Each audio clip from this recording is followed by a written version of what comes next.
Hello दोस्तों, study with concept के इस स्टडी प्लेटफॉर्म पर आप सभी का स्वागत है। तो मोस्ट इम्पॉर्टेंट रिवीजन पॉइंट्स की श्रृंखला में आगे बढ़ते हुए आज हम जो समुद्र तट हैं जिन्हें ब्लू फ्लैग प्रमाणन प्राप्त हुआ है उनके बारे में देखेंगे। तो इनसे भी क्वेश्चन आपका पूछ लेता है। तो अभी ये करंट्स में रहे हैं तो संभावना है कि यहाँ से क्वेश्चन आपका बन सकता है।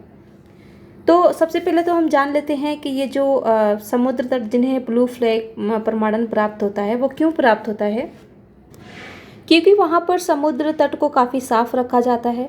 जो पर्यटक आते हैं वो समुद्र तट पर जा कर के बैठ सकते हैं, नहा सकते हैं समुद्र में, ठीक है। क्योंकि वहाँ के पानी को भी बहुत साफ एवं स्वच्छ रखा जाता है। सुविधाएं जो होती हैं बहुत अच्छे तरीके की होती हैं। एक तरीके से कह सकते हैं कि सुरक्षित एवं स्वस्थ वातावरण वहाँ पर प्रदान करवाया जाता है और उन्हीं समुद्र तटों को ये ब्लू फ्लैग का प्रमाणन मिलता भी है। तो अब यहाँ पर हम एक एक करके देखेंगे कि किसको किसको ये मिला है। तो सबसे पहले अगर हम देखिए लोकेशन बहुत ज़रूरी है। लोकेशन इसी बहाने आपका मैपिंग भी तैयार हो जाएगा। ये जो है ये सब आपको लोकेशन याद होने चाहिए कि कहाँ पर क्या चीज़ें हैं। तो यदि आपको याद है तो मैपिंग का क्वेश्चन आपको पता है कि पूछता भी है। तो आपको यदि लोकेशन याद है कि कहाँ पर क्या चीज़ें हैं तो आप आसानी से बता सकते हैं कि किस स्टेट से कौन से स्टेट की सीमा लग रही है, किसकी नहीं लग रही है। क्योंकि इस बार अभी पीएससी में भी मैपिंग से पूछा था और यूपीएससी में भी आपका पूछ सकता है। यूपीएससी में तो खैर आता ही है। तो ये लोकेशन भी थोड़ा आप ध्यान में रखेंगे। सबसे पहले यदि हम देखें तो ये है आपका शिवराजपुर बीच और ये कहाँ पर है तो ये गुजरात में है। गुजरात में भी ये कहाँ पर है तो ये है आपका द्वारिका में, ठीक है। ये भी ध्यान देंगे, द्वारिका में, ठीक है। दूसरा है आपका ये घोघला, दमन व दीव। मैं इसको हिंदी में लिख देती हूँ, घोघला। घोघला, यहाँ पर दमन नहीं दिया लेकिन दमन भी है। घोघला, दमन और दीव, ये आपका कहाँ पर है, ये भी आपका गुजरात में ही है। फिर है आपका पदुबिद्री और एक है आपका कासरकोड बीच, ठीक है। तो ये है आपका पदुबिद्री और दूसरा है और कासरकोड। ये दोनों आपका कहाँ है तो आप देख सकते हैं ये कर्नाटक में है।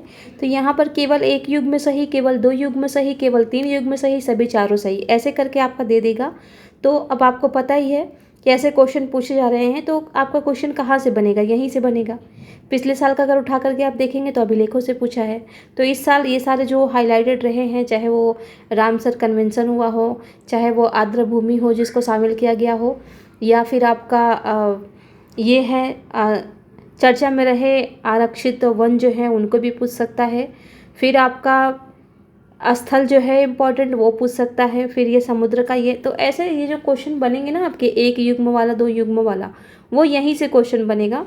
तो आपको ये लोकेशन पता होनी चाहिए कि कहाँ पर कौन सी चीज़ें हैं। क्योंकि एक तरफ नाम दे देगा और दूसरी तरफ उसका जगह दे देगा कि ये यहाँ पर है। तो यूपीपीसीएस में क्या करेगा, मिलान का पूछ लेगा और यहाँ पर क्या करेगा, केवल एक युग्म सही, केवल दो युग्म सही, ऐसे करके पूछ लेगा। तो इस चीज़ को आप ध्यान में रखेंगे और मैं ये आपको हर एक वीडियो में बताती हूँ। अगला अगर हम देखें तो ये है आपका एक थुंडी बीच और एक है कदमत। अभी ये हाल फिलहाल में करंट्स में रहा है। तो ये कहाँ पर है तो ये लक्षद्वीप में है। तो ध्यान रखेंगे कौन कौन सा है। एक है आपका थुंडी और दूसरा है कदमत, ठीक है। और ये आपका है लक्षद्वीप में। अगला है आपका कप्पड़ बीच। तो ये कप्पड़ बीच कहाँ है आपका तो कप्पड़ है आपका केरल में। कप्पड़, क से ध्यान रखेंगे, क से कप्पड़, क से केरल। अगला देखें तो गोल्डन बीच कहाँ पर है तो ये है आपका उड़ीसा में। फिर है आपका ऋषिकोंडा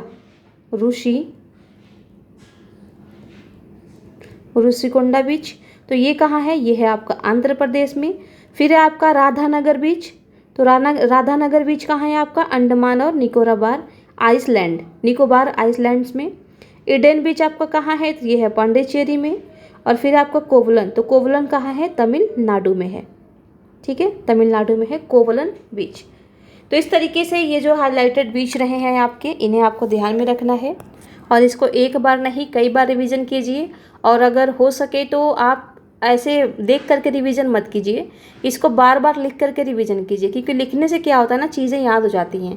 और जब आप लिख लिख के करेंगे तो आपके माइंड में वो बना रहेगा, और देखेंगे आप तो तुरंत आपको पता चलेगा कि हाँ ये यहीं से पूछा है।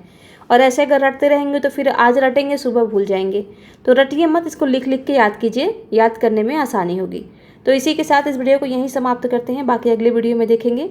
तो आप सभी को हमारे साथ बने रहने के लिए बहुत बहुत धन्यवाद।